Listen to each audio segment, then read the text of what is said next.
ये धरती, ये मिट्टी, इन हवाओं में बसी है तलवारों की गूंज, खून की बू और उस दर्द की यादें जो सदियों से इस मैदान पर लिखी गई है। यहाँ गिरे थे लाखों शव, यहाँ टूटे थे साम्राज्य और यही लिखे गए भारत के भाग्य के पन्ने।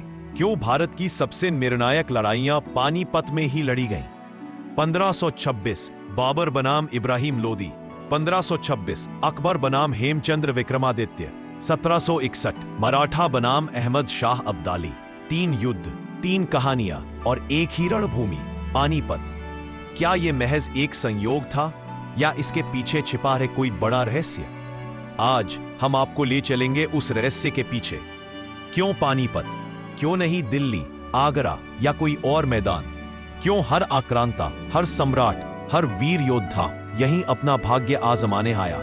और कैसे इन लड़ाइयों ने भारत का इतिहास हमेशा के लिए बदल दिया?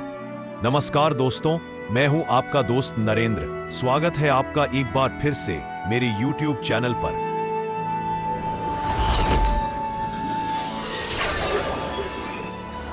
सभी ऐतिहासिक लड़ाइयां पानीपत में ही क्यों लड़ी गई? पानीपत का भूगोल और महत्व, इस सवाल का जवाब सिर्फ इतिहास में नहीं, भूगोल में भी छिपा है। पानीपत दिल्ली से सिर्फ 80 किलोमीटर उत्तर में, खुला मैदान, सपाट जमीन, चारों ओर से सेनाओं के जमने के लिए पर्याप्त जगह। एक तरफ यमुना नदी जो एक प्राकृतिक बैरियर देती थी, दूसरी तरफ अरावली की पहाड़ियां जो पश्चिम से आने वाले आक्रमणकारियों के लिए एक आसान रास्ता बनाती थी। जो भी भारत पर राज करना चाहता था उसे दिल्ली चाहिए थी, और दिल्ली पहुंचने से पहले पानीपत एक रणनीतिक चाबी थी। यहाँ का मैदान इतना विशाल था कि लाखों सैनिक यहाँ खड़े हो सकते थे। नदी ने रक्षा दी, मैदान ने फैलाव दिया और पास की सड़कों ने रसद पहुंचाना आसान कर दिया।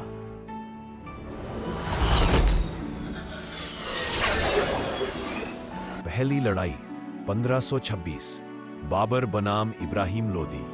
कहानी शुरू होती है 1526 से।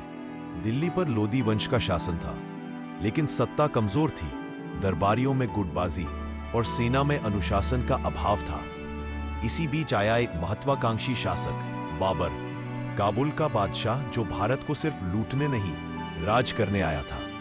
बाबर के पास कुछ ऐसा था जो भारत ने पहले कभी नहीं देखा था, वो थी तोपें। जी हां, पानीपत की पहली लड़ाई ने भारत को बारूद का परिचय कराया। उस समय भारतीय सेनाएं हाथियों और तलवारों पर भरोसा करती थी, लेकिन बाबर ने तो युद्ध की तस्वीर ही बदल दी।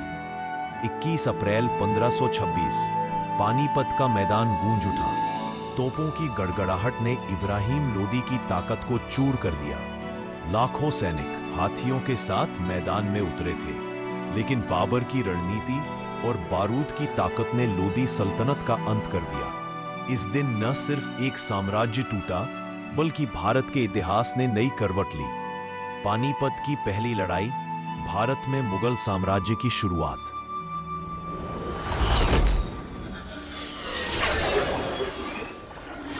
दूसरी लड़ाई 1556 अकबर बनाम हेमचंद्र विक्रमादित्य।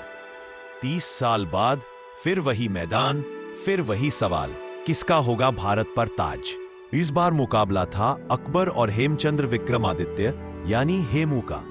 हेमू एक अद्भुत योद्धा जिसने 22 लड़ाइयां जीती और दिल्ली की गद्दी तक पहुंचा, लेकिन पानीपत में किस्मत ने उसका साथ छोड़ दिया। एक तीर उसकी आंख में लगा और सेना बिखर गई।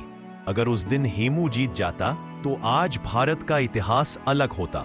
मुगलों की जगह शायद एक हिंदू सम्राट का राज होता। दूसरी लड़ाई, भारत का इतिहास बदल सकता था।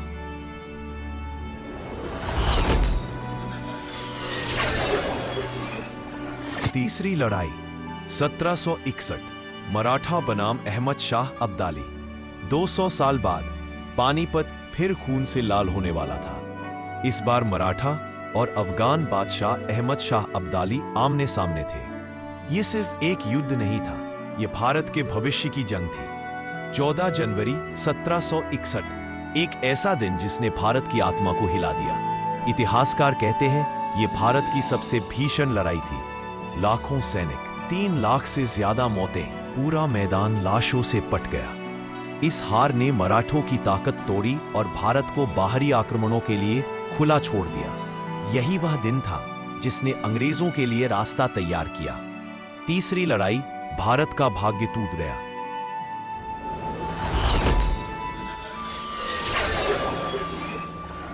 द सर और एंडिंग। तो क्यों पानीपत? क्योंकि यह सिर्फ एक मैदान नहीं था, यह भारत का गेम चेंजर था। यहां हुई हर लड़ाई ने इतिहास की दिशा बदल दी।